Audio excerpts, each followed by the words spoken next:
सभी के विद्यार्थियों के लिए संस्कृत के अंदर सबसे मोस्ट टॉपिक है, very very most important topic, grammar का जो टॉपिक है वो है आपका कारक प्रकरण। दोस्तों, आपको पता है कि बिना कारक के आप अनुवाद भी नहीं कर सकते हो, और जो भी है, मान लो आप संस्कृत का अर्थ समझना चाहते हो या आप हिंदी से संस्कृत में कुछ कन्वर्ट करना चाहते हो, और बहुत सारी चीज़ें हैं जहां पर आपको कारक की आवश्यकता पड़ती है। कारक के बिना आप बहुत कुछ संस्कृत में नहीं कर पाते हैं दोस्तों। तो आज का जो टॉपिक है very very most important topic आपका ग्रामर का टॉपिक है। दोस्तों, आपको पता है कि अभी हाल ही में जो संशोधन किया गया है पाठ्यक्रम में, उसमें से कई टॉपिक हटा दिए गए हैं। तो अभी फ़िलहाल में हमारे पास कारक में जो मोस्ट टॉपिक है वो संधि और कारक का ही है, लेकिन ग्रामर के अंदर सबसे ज़्यादा महत्वपूर्ण जो टॉपिक होता है वो कारक का टॉपिक होता है। तो आज हम इस वीडियो के अंदर कारक के विषय में आपको पूरी जानकारी देने वाले हैं। 12वीं कक्षा के जो विद्यार्थी जिनके पास संस्कृत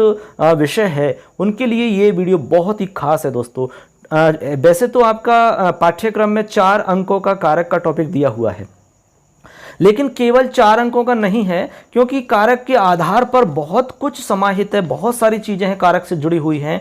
वो सब कारक से आप आसानी से कर पाओगे। तो आप ये मान लो कि कारक के हिसाब से यदि कारक आपको आ जाता है तो आप अनुवाद आसानी से कर लोगे, इसमें कोई दिक्कत वाली बात नहीं है। हालांकि आपको पता है कि कारक एक अलग टॉपिक है और अनुवाद का भी इसमें अलग से टॉपिक आपकी पुस्तक में दिया हुआ है।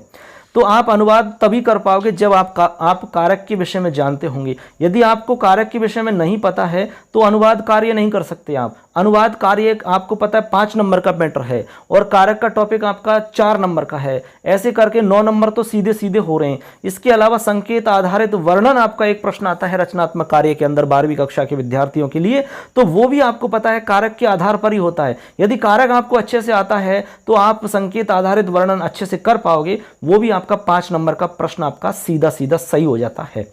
इसके अलावा और भी बहुत सारे ऐसे प्रश्न हैं जहां पर कारक के आधार पर वो सारे के सारे सही हो सकते हैं। तो ऐसे करके very very most important topic हम कारक को कह सकते हैं बच्चों।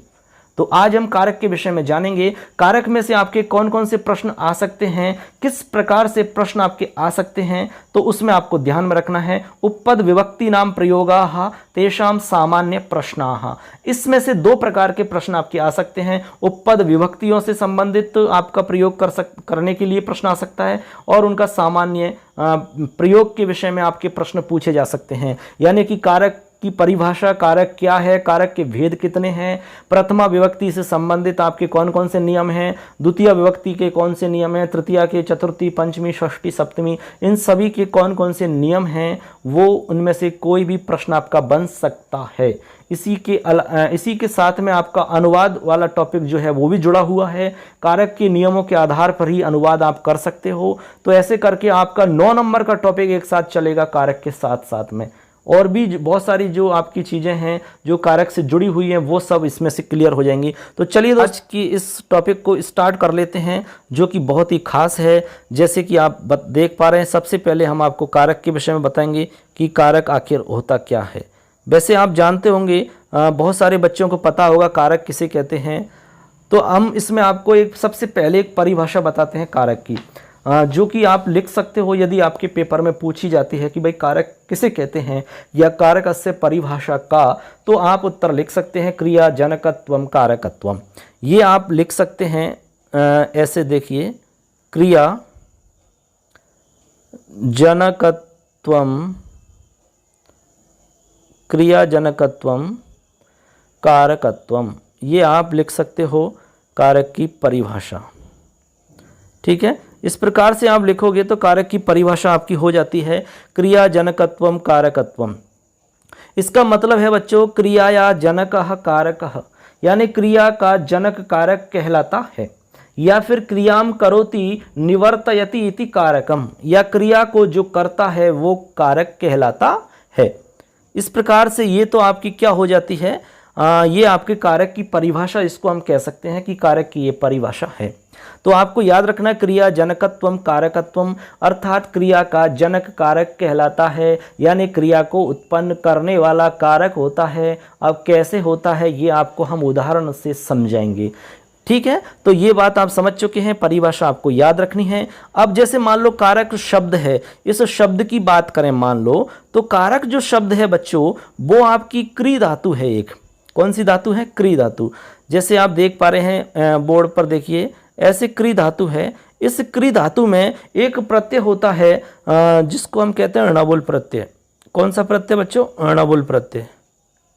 ये अब क्री धातु में आप णबुल प्रत्यय जोड़ते हैं। अब इसमें क्या होता है, नियम के हिसाब से ण और ल हट जाता है, इसमें केवल वू बचता है। युवोर नाकऊ से आप वू का अक होता है, क्री का कार बनता है और फिर आप जोड़ोगे तो कारक बनता है। ऐसे करके कारक ऐसे बन जाता है। ठीक है, अब इस कारक का जो अर्थ होता है वो होता है करने वाला।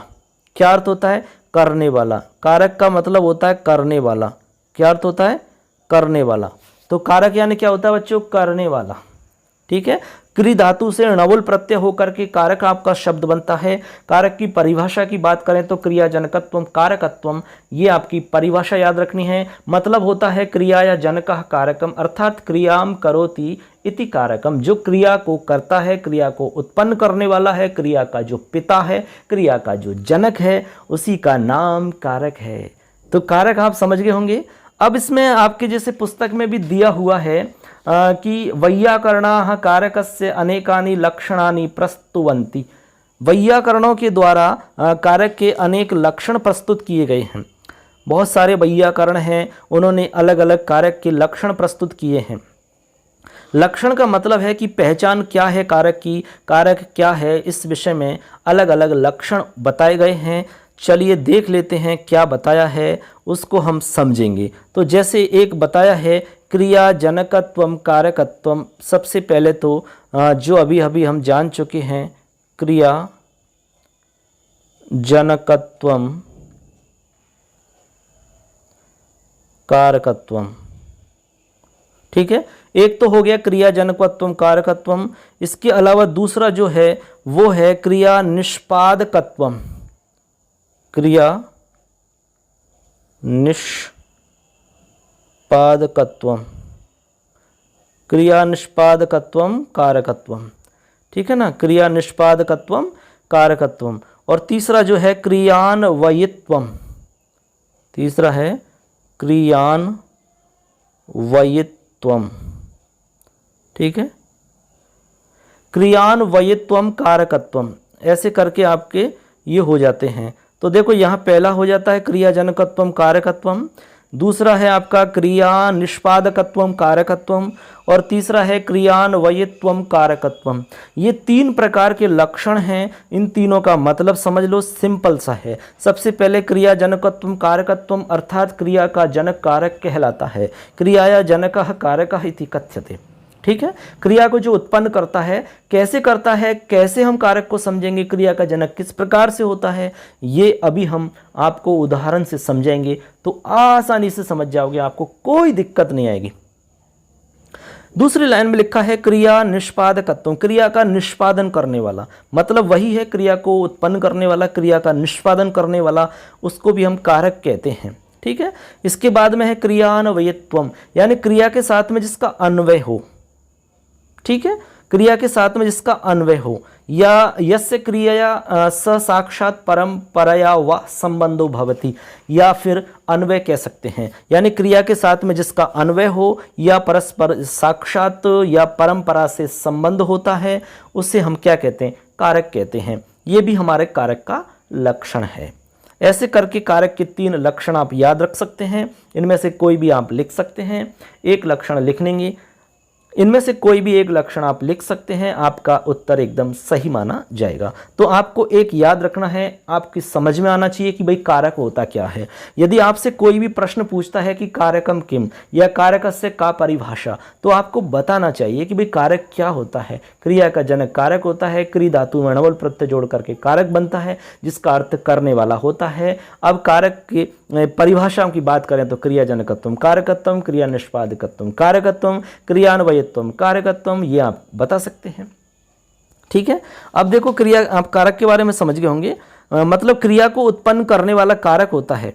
सामान्यतः वाक्य में प्रयुक्त ऐसे शब्द जिनका क्रिया के साथ में प्रत्यक्षता कोई संबंध स्थापित होता है उसे कारक कहते हैं। मतलब सीधा सीधा ये हो गया बच्चों, ठीक है। तो इस प्रकार से आप कारक समझ गए होंगे। तो ये तो हमने समझा कि कारक होता क्या है। तो ऐसे करके निष्कर्ष रूप में हम कह सकते हैं कि यह क्रियां संपादयति अथवा यस्य क्रियया स साक्षात् परंपरया व संबंधो भवति स कारकः इति कथ्यते, उसे हम कारक कहते हैं। अर्थात जो क्रिया का संपादन करता है अथवा जिसकी क्रिया के साथ में साक्षात परंपरा से अथवा संबंध होता है किसी भी रूप में, उसको हम अथवा यस्य क्रियया से, यस जिसका क्रिया के साथ में साक्षात अथवा परंपरा से संबंध होता है उसे कारक कहा जाता है। इस प्रकार से कारक के बारे में आप समझ चुके हैं। आज हम कारक का नया टॉपिक स्टार्ट कर रहे हैं, इसलिए आपको पूरी पृष्ठभूमि इसकी बता रहे हैं, इसकी भूमिका आपको बता रहे हैं। अब हम बात करते हैं बच्चों कि कारक के भेद कितने होते हैं। कारकस्य कति भेदाः, ठीक है। अब हम बात कर रहे हैं भेदाः। तो आपको पता है कारक के 6 भेद होते हैं बच्चों, ठीक है। कारक के कितने भेद होते हैं बच्चों? 6 भेद होते हैं। अब आप सोच रहे होंगे कि हमने तो कारक के 6 भेद नहीं 7 पढ़े हैं, कोई सोचेगा कि हमने तो 8 पढ़े हैं।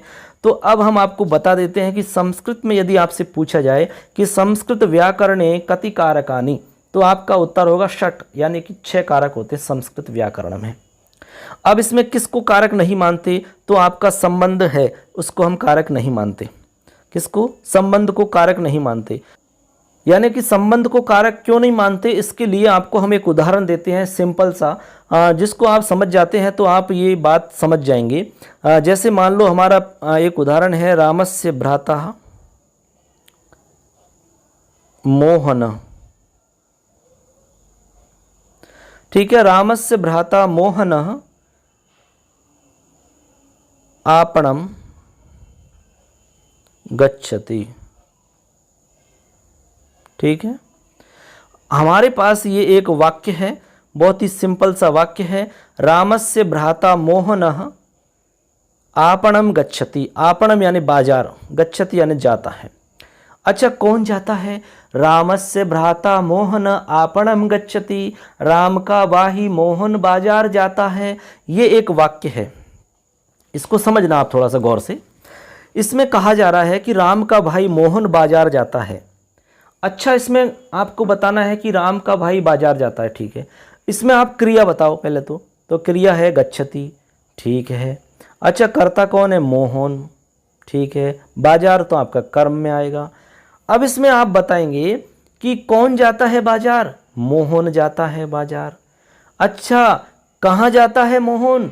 बाजार जाता है। अच्छा, तो फिर आप ये बताइए कि भाई जब मोहन बाजार जाता है तो राम का क्या मतलब है यहाँ जाने से? अरे राम का कोई संबंध है क्या जाने की क्रिया से? कोई संबंध है क्या? कोई संबंध नहीं है। राम का संबंध मोहन से होगा, वो बात हम मानते हैं क्योंकि उसका भाई है। लेकिन यहाँ पर हमने आपको कहा था कि क्रिया के साथ में अन्वय होना चाहिए, साक्षात परंपरया व संबंधो भवति, वही तो कारक होता है। निष्पादक हो उसका तो कारक होता है। अब यहाँ पर राम का कोई संबंध नहीं है क्रिया के साथ में। अरे जाता तो मोहन है, राम से क्या मतलब है? तो इस प्रकार से यहाँ पर राम जो दिख रहा है रामस्य, ये आपका कारक नहीं माना जाएगा। तो रामस्य में कौन सी विभक्ति है? षष्ठी विभक्ति है। इसका मतलब षष्ठी जो विभक्ति है यानी कि संबंध को कारक नहीं मानते, लेकिन विभक्ति तो होती है, तो विभक्ति के नियम अलग पड़ेंगे, लेकिन संबंध को कारक नहीं माना जाता है। ये बात आपको समझ में आई या नहीं? जिसके समझ में आई बहुत अच्छी बात है, नहीं आई तो हमें कमेंट करिए, फटाफट आपको उत्तर दिया जाएगा।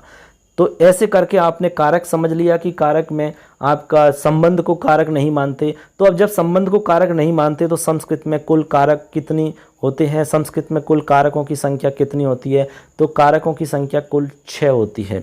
तो कौन कौन से हैं कारक? 6। चलिए आपको बताते हैं कारक के भेद कौन कौन से होते हैं। पुस्तक में चलते हैं और देखते हैं कारक के कौन। देखिए बच्चों, हम पुस्तक में आ चुके हैं। पुस्तक में लिखा हुआ है, आप देख पा रहे हैं, कारक प्रकरणम, ठीक है। लिख रहा है ना, कारक प्रकरणम। और जो आपको हमने अभी समझाया है वो सारा का सारा इसमें भी है, लेकिन हम आपको पहले ही बता चुके हैं, जो आपको दिक्कत नहीं है किसी भी तरह की। जैसे यहाँ लिख रहा है क्रियाजनकत्वम कारकत्वम, क्रियाम करोति निवर्तयति इति कारकः, वैयाकरण कारकस्य लक्षणानि, ये आपको बता दिए हैं, जो कि 3 हमने आपको समझा दिए हैं। अब इसमें आता है कारकस्य भेदाः। तो कारक के आपके 6 भेद होते हैं। अब 6 भेद कौन कौन से हैं इसमें आपको याद रखना है। कर्ता कर्म च करणम च संप्रदानम तथैव च अपादानाधिकरणम चेत्याहु कारकानि षट्। अपादानम अधिकरणम इत्याहु कारकानि षट्, यानी कारक 6 प्रकार के होते हैं। सबसे पहले इसमें कर्ता, कर्म, करण, संप्रदान, अपादान, अधिकरण। तो कुल मिला के आपके कर्ता कितने हो गए, कारक 6 हो गए। कर्ता, कर्म, करण, संप्रदान, अपादान, अधिकरण। तो ये आपके 6 प्रकार के कारक होते हैं बच्चों। ठीक है, अब इसमें आपकी समझाया गया है कैसे कारक होते हैं। संबोधने प्रथमा विभक्ति भवति, अतः अस्य परिगणन प्रथमायाम एव भवति। आपको पता है कि जो संबोधन है उस संबोधन में प्रथमा विभक्ति ही होती है, इसलिए अलग से उसको कारक नहीं माना जाता है। तो कुल मिला के आपके 6 ही कारक होते हैं, ये आपको समझना है।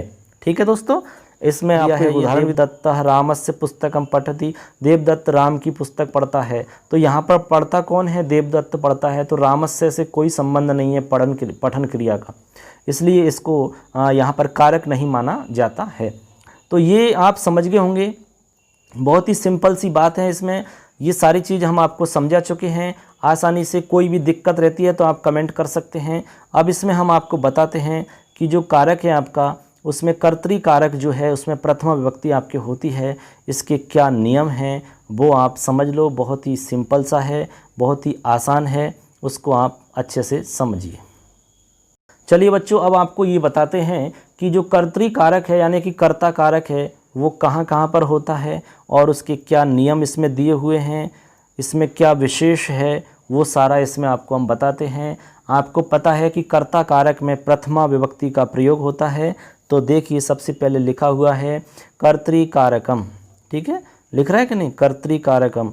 अब कर्तरी कारक लिखा हुआ है तो इसमें आप देख पाएंगे प्रथमा विभक्ति इसमें कोष्टक में लिखा है, यानी कि कर्ता कारक में प्रथमा विभक्ति होती है। इसका सूत्र है स्वतंत्रः कर्ता। ठीक है, यानी कर्ता कारक का जो सूत्र है वो है स्वतंत्रः कर्ता, यानी कि कर्ता स्वतंत्रः भवति, कर्ता स्वतंत्र होता है। जैसे मान लो आपको पता है कार्य को करने वाला स्वतंत्र होता है कि नहीं होता है। जैसे राम जाता है, अब उसकी इच्छा है कि जाए कि नहीं जाए। मान लो आप कहते हो कि मैं घर जाता हूँ, अब ये तो आपकी इच्छा है कि घर जाओ या नहीं जाओ, आपकी इच्छा है कि नहीं जाने की है तो आप नहीं जाओगे, हमारी इच्छा है जाने की तो हम जाएंगे। अरे कर्ता स्वतंत्र है, तभी कहा गया है कि स्वतंत्र कर्ता। ठीक है, अब देखो यहाँ लिखा हुआ है यह क्रियायाः करणे स्वतंत्र भवति स कर्ता इति कथ्यते, यानी कर्ता किसे कहते हैं। तो इसकी आपको याद रखना है कि जो क्रिया के करने में स्वतंत्र होता है उसे कर्ता कहते हैं। जो क्रिया के करने में कैसा होता है, स्वतंत्र होता है। राम घर जाता है, उसकी इच्छा है जाए नहीं जाए। राम विद्यालय जाता है, उसकी इच्छा है जाए नहीं जाए। क्रिया करने में स्वतंत्र होता है। ठीक, इसके बाद में एक लिखा है नीचे उक्त कर्तरी च प्रथमा विभक्ति भवति। उक्त कर्ता में प्रथमा विभक्ति होती है। उक्त कर्ता में प्रथमा विभक्ति होती है मतलब कैसे, जैसे एक उदाहरण है रामः पठति लिखा है। जैसे रामः पठति एक उदाहरण लिखा हुआ है, रामः पठति। अब यहाँ पर आपको बताया कि जो उक्त कर्ता है, अब यहाँ पर कर्ता उक्त किससे हुआ, इस पठति से हुआ। यानी कि यहाँ पर जो पठति लिख रहा है इसकी वजह से आपका कर्ता उक्त हुआ। उक्त का मतलब कहा जाना, यानी बताया गया है, कहा गया है। यानी जो पठति है, इस पठति से ये पता चल रहा है कि यहाँ पर जो कर्ता है वो कर्ता प्रथम पुरुष एक वचन का है, चाहे कोई भी है। ये हमें किसने उक्त किया है, ये पठति के द्वारा उक्त हुआ है। इसलिए उक्त कर्ता में हमेशा प्रथमा विभक्ति होती है बच्चों। ठीक है, और उक्त कर्ता कहाँ होता है, कर्तृवाच्य में होता है। अनुक्त कर्ता जो कर्ता अनुक्त होता है वो आपका कर्मवाच्य में अनुक्त हो जाता है। ठीक है, तो ऐसे करके यहाँ पर आपका जो कर्ता होगा वो इस पठति से उक्त होता है। यानी कि जैसे पठति जो है आपका प्रथम पुरुष एक वचन का रूप है, ठीक है, हम सब जानते ही हैं कि इसमें प्रथम पुरुष है और एक वचन है। अच्छा, यहाँ पर क्या कर्ता होगा ये हम बता सकते हैं। किसको देख करके? इस पठती को देख करके। क्या बता सकते हो? हम ये बता सकते हैं कि यहाँ पर जो कर्ता होगा वो प्रथम पुरुष एक वचन का होगा, ये बिल्कुल गारंटी है। चाहे वो कोई भी हो सकता है, चाहे बालक हो सकता है, मनुष्य हो सकता है, छात्र हो सकता है, छात्रा हो सकता है, सह हो सकता है, कुछ भी हो सकता है, लेकिन प्रथम पुरुष एक वचन का ही होगा। किसने बताया? ये पठती ने बताया। तो पठती से उक्त हो गया कि नहीं हो गया? ऐसे होता है उक्त। तो पठती के द्वारा यहाँ पर कर्ता उक्त हो गया, यानी कि इसने कह दिया कि यहाँ ऐसा कर्ता होगा। यदि मान लो हम पठती को हटा देते हैं और पठती को हटा करके हम यहाँ पर पठंती लिख देते हैं, तो आप ये समझ जाओगे कि यहाँ पर जो कर्ता होगा वो भी परिवर्तित हो जाएगा। जैसे मान लो यहाँ पर हम पठती को हटा के पठंती लिख देते हैं, तो यहाँ पर जो कर्ता होगा वो कौन सा होगा बच्चों? अब यहाँ पर जो कर्ता होगा वो पहले वाला नहीं होगा, क्योंकि हम पहले ये देखेंगे कि क्रिया किस प्रकार की है। ये पठंती है, ये प्रथम पुरुष का बहुवचन है बच्चों। तो प्रथम पुरुष का बहुवचन है तो ये फिक्स हो गया कि यहाँ जो कर्ता होगा वो प्रथम पुरुष का बहुवचन ही होगा। ये नियम है कि जैसा कर्ता होता है वैसी की वैसी क्रिया होती है, ये नियम है। इसी नियम को ध्यान में रखना है। इसी नियम के हिसाब से यहाँ कर्ता प्रथम पुरुष बहुवचन का ही होगा। ये किसने कहा? ये क्रिया ने कहा। तो इसका मतलब क्रिया के द्वारा कर्ता बताया जा रहा है, क्रिया के द्वारा कर्ता उक्त है, क्रिया के द्वारा कर्ता के बारे में बताया जा रहा है। तो आप समझ गए होंगे क्रिया से कैसे कर्ता उक्त होता है। इसे कहते हैं कर्ता उक्त होना।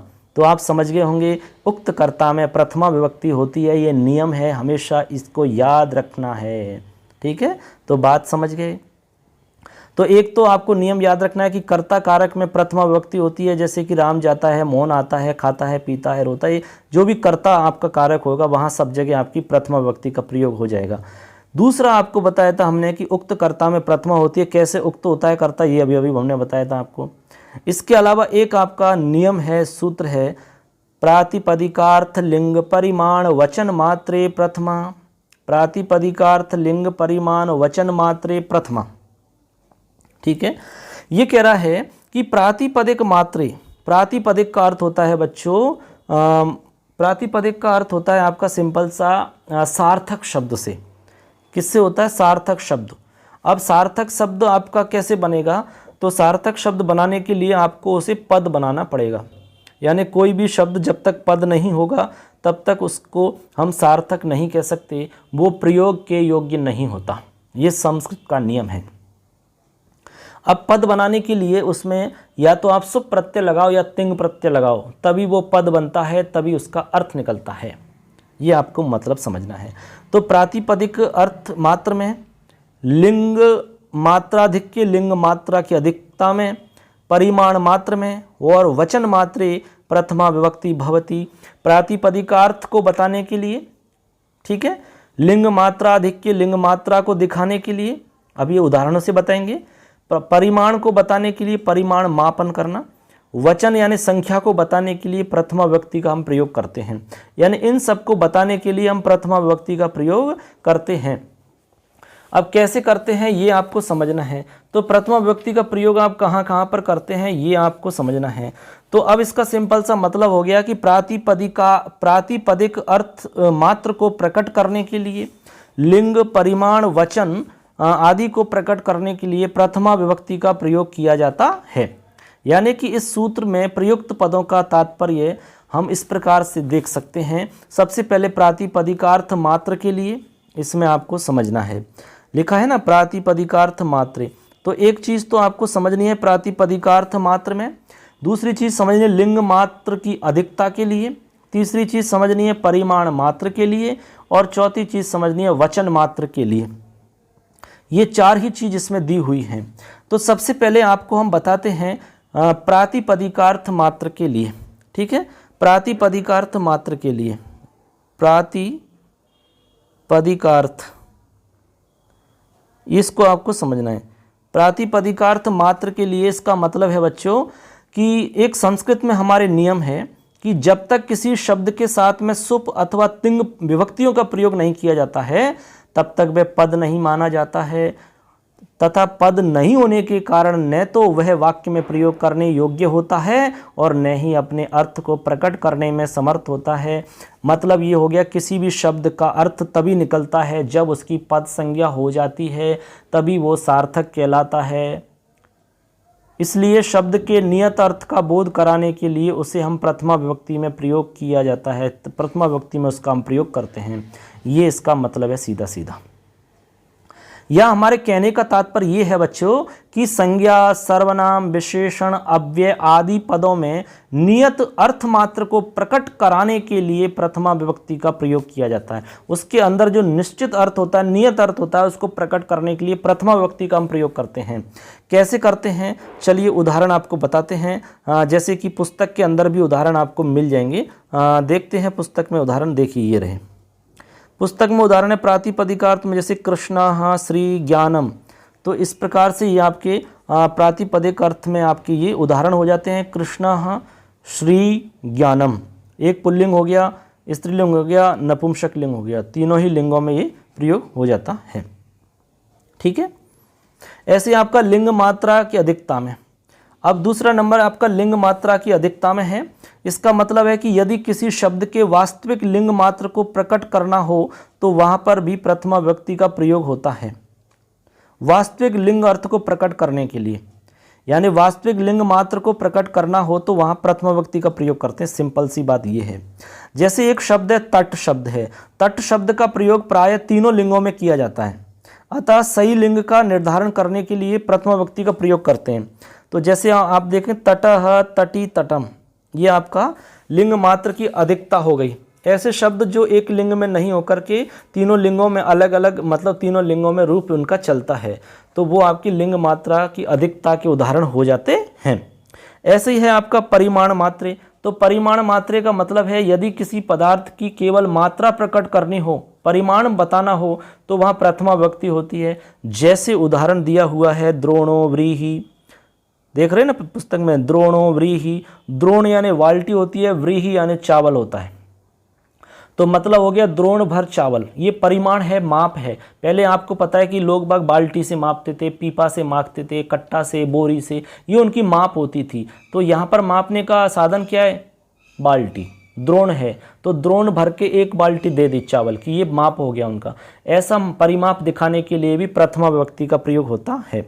आगे है वचन मात्रे। तो वचन मात्रे का मतलब है यदि किसी शब्द को या शब्द की संख्या को प्रकट करने के लिए भी हम प्रथमा विभक्ति का प्रयोग करते हैं। जैसे एकः, द्वौ, बहवः, ठीक है, त्रयः, तिस्रा, चत्वारा, चतस्र, चत्वारि आदि, ऐसे हम प्रथमा विभक्ति का प्रयोग करते हैं। तो ऐसे करके आप समझ गए होंगे इस सूत्र का मतलब क्या है। प्रातिपदिकार्थ, लिंग, परिमाण, वचन मात्रे, प्रथमा।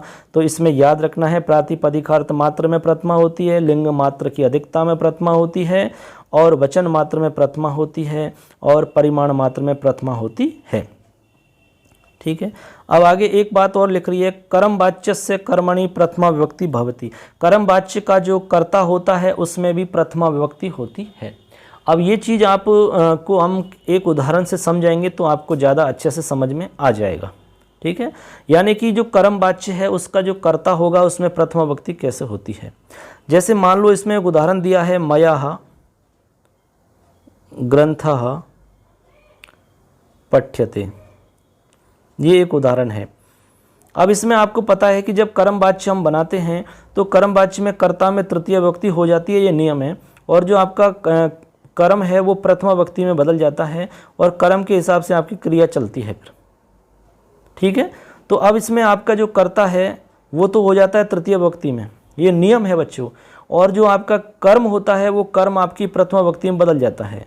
तो इसलिए इसमें कहा है कर्म वाच्य के कर्म वाच्य से कर्मणि प्रथमा, यानी कर्म वाच्य के कर्म में प्रथमा होती है। तो ये कर्म रहा, इसमें प्रथमा विभक्ति होती है, ये नियम है, ये आपको ध्यान रखना है बस।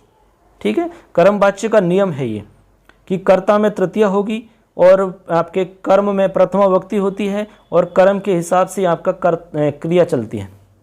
ये वाली, ये आपकी क्रिया चलेगी। ग्रंथ एक है तो आपका पठ्यते आएगा, द्विवचन में है तो पठ्यते आएगा, बहुत सारे हैं तो पठ्यन्ते आएगा। इस प्रकार से आपका ये रूप चलता है।